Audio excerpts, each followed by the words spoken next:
And welcome back. Time for this week's Capitol Report with Pat McGuigan of CapitolBeatOK.com. Now, Pat, last week we discussed your top 10 Oklahoma City stories for your paper, the City Sentinel.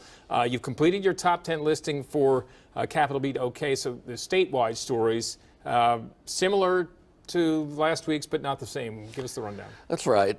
Remember, it's one man's opinion, but I think it's safe to say an informed man at least. The top state story of the year for Oklahoma is the dramatic erosion of public support for capital punishment in the Sooner State. The Richard Glossip controversy, highlighted not only by the procedural errors that the state government made, but also by an increasing number of people that believe he's innocent, contributed to that. That's not an irrational conclusion based on the totality of the newly revealed evidence and information. Capital punishment is still on the books in Oklahoma, but it may not return until 2017 or after, and it may never return, even though it's still on the books. Second, the budget crunch and the spending crisis at the Capitol in Oklahoma City.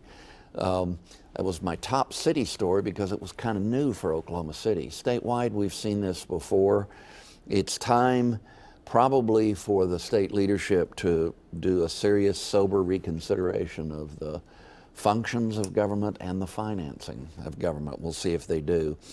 Third, the murder of Mark Costello and the natural death of David Dank were significant events in Oklahoma history for a lot of reasons.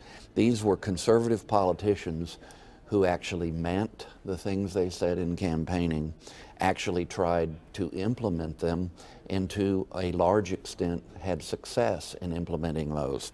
The loss of those two men who reflected so well the Republican surge of 2010 was a real problem for Oklahoma, in my opinion.